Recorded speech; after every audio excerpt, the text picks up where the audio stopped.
अब मुझे ये बताइए कि ईद का दिन आपका कैसा गुजरता है, और स्पेशली आप चूँकि पंजाबी कल्चर को प्रमोट करते हैं तो पंजाबी खाबों के साथ ही ईद पे तो बड़ी ईद पे भी खाने, पंजाब वालों को तो सिर्फ खाना खाने की आदत है, तो क्या मज़ेदार कुछ आप ही बता दें, कुछ बना लेते हैं, पका लेते हैं? नहीं, अल्हम्दुलिल्लाह हल्की फुल्की मौसीकी कर ली दी है एमरजेंसी वाली, लेकिन हांडी पकाना और आप अकेले करते हैं हल्की फुल्की मौसीकी या तबले पे संगत भी साथ होती है? नहीं, मैं अकेला ही करता हूँ। अच्छा, एमरजेंसी। हाँ जी, असल ਦੇ ਵਿੱਚ ਇਹ ਹੈ ਕਿ ਈਦ ਜਿਹੜੀ ਹੈ ਮੈਂ ਸਮਝਣਾ ਕਿ ਜੀ ਜਿਹੜੇ ਲੋਕ ਸਾਡੇ ਅਸੀਂ ਸਾਰੇ ਮੁਸਲਮਾਨਾਂ ਦੇ ਵਾਸਤੇ ਇੱਕ ਬਹੁਤ ਵੱਡਾ ਤੋਹਫਾ ਹੈ, ਕਿਉਂਕਿ ਜਿਹੜੇ ਲੋਕ ਅਸੀਂ ਸਾਰੇ ਰੋਜ਼ੇ ਰੱਖਦੇ ਹਾਂ, ਮਹੀਨਾ ਪੂਰਾ ਰੋਜ਼ੇ ਹੁੰਦੇ ਨੇ, ਸਹਿਰੀ ਇਫਤਾਰੀ ਚੱਲਦੀ ਹੈ, ਉਸ ਤੋਂ ਬਾਅਦ ਇਹ ਇਨਾਮ ਇੱਕ ਅੱਲਾह ताला ਦੀ तरफों ईद ਜਿਹੜੀ है एक दूजे ਨੂੰ मोहब्बत दे। आपके बाप का बहुत नाम था, कुछ उनके बारे में भी आज जरा मुझे याद आ रहा है, मैंने सुना हुआ उनके बारे में दो अल्फाज। जी अल्हम्दुलिल्लाह मेरे वास्ते अपना बहुत बड़ी खुशी की गल है बट साहब कि अल्लाह की ज़ात ने उन्होंने घर पैदा किया है, आशिक जट आलम लोहार अनैस सैन भट्टी।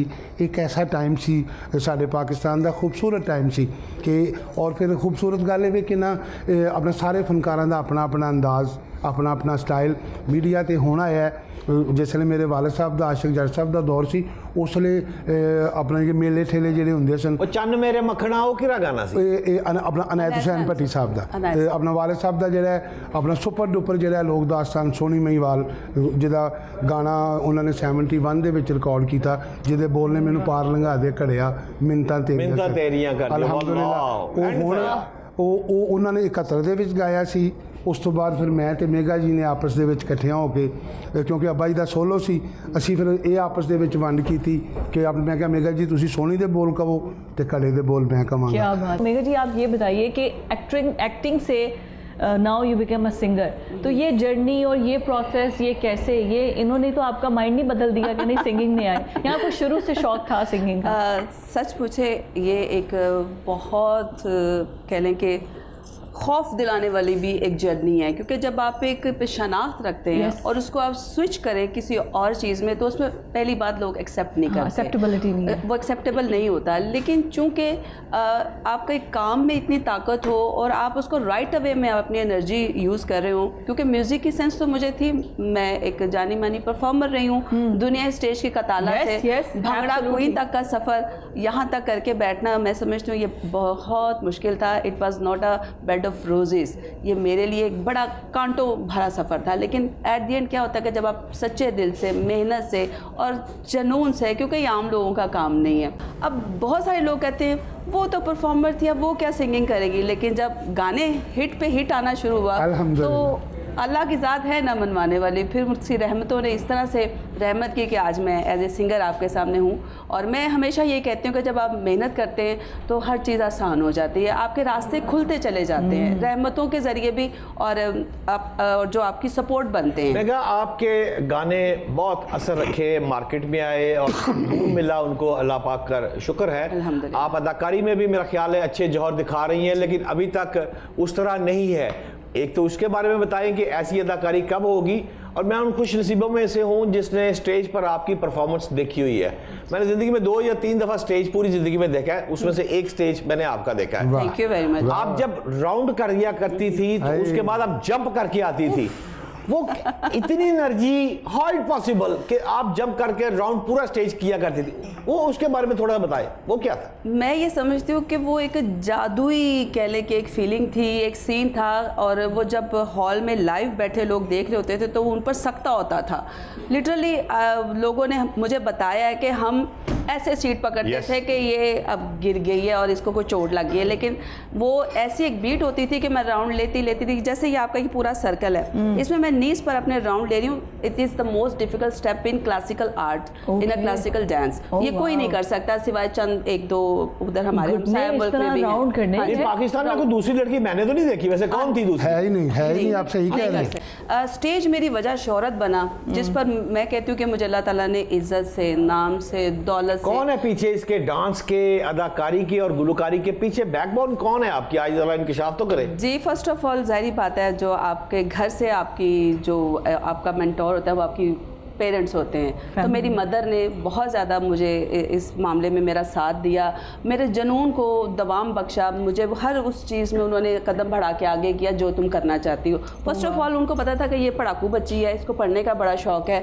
तो उन्होंने कहा कि बेटा पहले अपनी तालीम मुकम्मल कर लो, फिर जो कहोगी मैं कर दूँगी। भाई बड़ी मज़ेदार गपशप चल रही है, एक छोटे से ब्रेक की तरफ हमने जाना है। ब्रेक के बाद जब वापस आएंगे गाने भी होंगे, मौसीकी भी होगी और रैपिड फायर राउंड होगा, बड़े मज़ेदार किस्म के सवाल। नाज़रीन कहीं ना जाइएगा, ये जो कह रही हैं कि मैं पढ़ी लिखी हूँ, आकर इम्तहान भी लेते हैं अभी इनका, और ये भी इनसे जानते हैं कि फिर अगर ये पढ़ी लिखी हैं तो गुलकारा ना होती तो क्या हम जैसी फिर सहाफत के शोबे से होती या फिर क्या होती। ये सारी बातें इनसे और बतूल साहिबा से अभी हम करते हैं, हमारे साथ रहिएगा।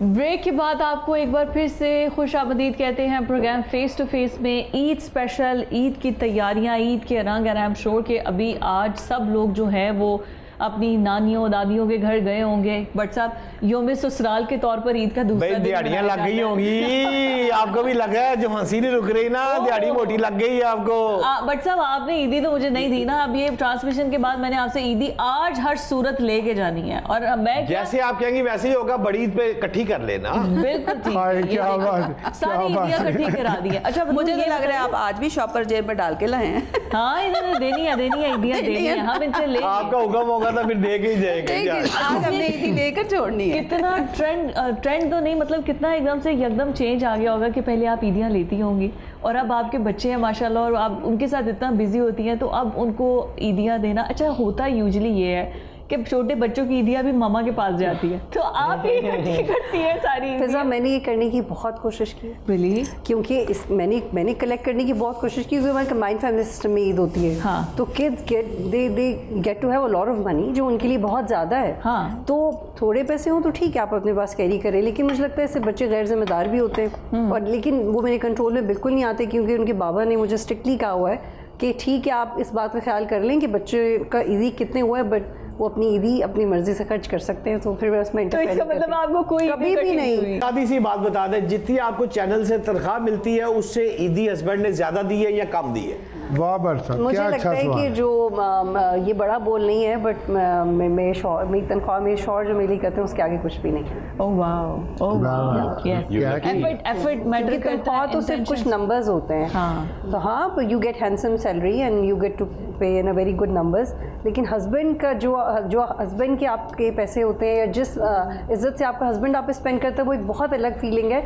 और मैं इस चीज़ को हमेशा फील करती हूँ कि जो आपका अपना कमाया होता है वो बिल्कुल आपका हक होता है, लेकिन जब आपका बाप या आपका भाई या आपका हस्बैंड आप पे खर्च करे, वो तो बहुत खूबसूरत फीलिंग होती है। अच्छा, अभी ना सबको ये नसीब होनी जितनी चाहिए। सैलरी आपने बड़े बच्चे को दी थी ना, उतनी मैंने फिजा को देनी है आज।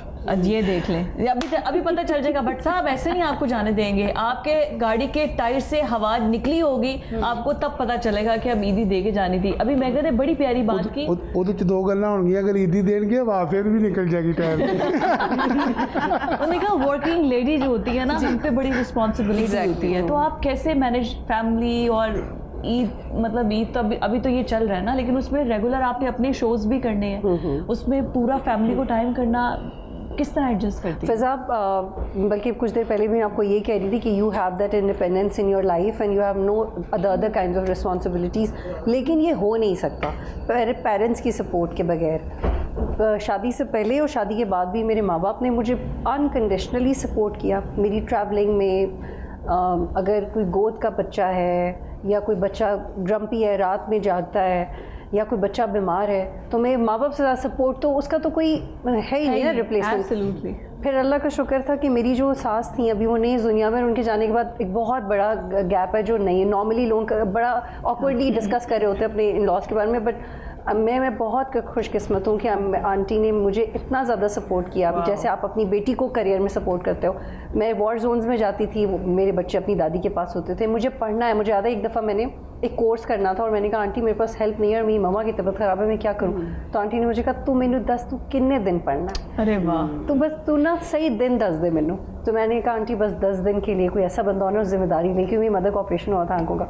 तो आंटी ने कहा फिर तू ए ना आखी कि 5 दिन होर चाहिए नहीं, मेरे को बंदे नहीं। तो वो उनका अलग ही प्यार था, तो वो मैं बहुत मिस करती हूँ। तो मेरी सास ने बहुत अनकंडीशनली, फिर मेरे हस्बैंड ने, मेरे भाइयों ने, भाभीियों ने तो ये मैं बहुत खुशकिस्मत हूँ इस exactly लिहाज एक से। बैकबोन, ये पीछे जैसे अभी भट्ट साहब आपने उनसे पूछा ना, उन्होंने भी पेरेंट्स का बोला, आपने भी पेरेंट्स का बोला, ये बड़ा फैमिली जरूरी स्ट्रेंथ है। होती है ना आपकी, हाँ। आपकी पावर क्योंकि आप होती है, अपने आपका बच्चे power नौकरों bank के पास होता है। नहीं छोड़ के पीस ऑफ माइंड से काम कर सकते नहीं कर हैं। सकते। अगर आप एक ऐसी जगह पे हैं जहाँ सिग्नल्स नहीं आ रहे, आपको पता है या तो बच्चे बाप के पास हों, खाला के पास हो, मामू के पास हो, चाचू के पास हो, Blood relation का पता है कोई इसके भी। अलावा आप बच्चे नहीं ले सकते।